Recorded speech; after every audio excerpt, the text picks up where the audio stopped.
Alam mo ba, malaking kawalan talaga sa istasyon natin si Joti Rick. Kasi talagang mahal niya yung trabaho niya. Tsaka devoted talaga siya pag nagtrabaho, di ba? Oo. Dalian nga natin kasi meron pa akong meeting after this eh. Ano bang nangyari, ha? Nakita ko, nag-report daw kanina si Joti Rick ng kung ano-ano. Sama daw eh. Nai-record niyo ba yung live report niya? Akin na pa rin. Well, kasamang Bell, nandito ako ngayon sa rooftop ng 30th floor building at tanaw na tanaw natin ang kahaba ng EDSA at sa ngayon ay medyo maayos naman ang daloy ng trapiko at maliban din sa mga bahagi ng Kamuning ay pero hindi ko makita yung dahilan ng traffic dahil sa at ngayon nandito na ako sa 29th floor ng building at nakita ko na mula dito sa ng traffic at naku, marami pa ng tao kasamang Bell ang nakatayo sa gitna ng kalsada pero hindi ko alam kung ano nga titignan lahat well malalaman natin kung ano nga ang kanilang pinanonood at pagbaba natin sa meeting mula dito sa Joti Rick mula sa Tokyo. Sakit sa tayo nga. Patay mo na nga. Ba't ganyan? Yung report niya sa Joti Rick, anong problema? Wala siya yung bang sinabi ko, di... Ano nangyari kay Joti Rick? Hindi lang siguro mag-report Yun na nga po ang gusto kong sabihin sa inyo, sir eh. Nagpaalam na po si Joti Rick. Ano ibig mo sabihin?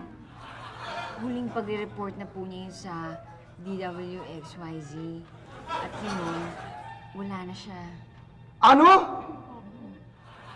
Wala na si Joti Rick? Bakit? Bakit siya umalis? Bakit? Anong problema? Sir, relax lang kayo. Hindi ko maintindihan. Bakit siya aalis? Ano ba yung tungkol saan ba yung na-i-report niya, ha? Di bale, lahat po ng katanungan niyo, huminaho kayo, sasagutin ng Hindi. ating amateur na Tawagin mo kasama si Joti Rick, dito. tawag. Hindi, sandali, sir, relax. At yung mapapanood niyo ngayon, yun ang makakapagsagot sa lahat ng katanungan niyo, sir. Sir, Okay. okay? Sorry na po. Okay.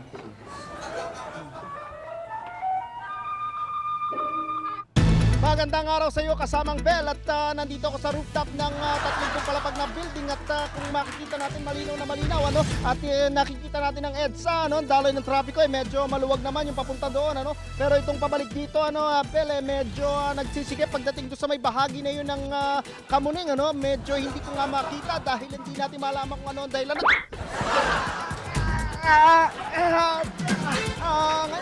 Ngayon andito ako sa 29th floor ng 30 palapag na building at kung mula dito ay nakikita ko na ang sanhi ng traffic at maraming tao palang nakatayo sa gitna ng kalsada at pero hindi ko alam kung saan tinitingnan nila at malalaman natin kung ano nga ang kanilang pinapanood.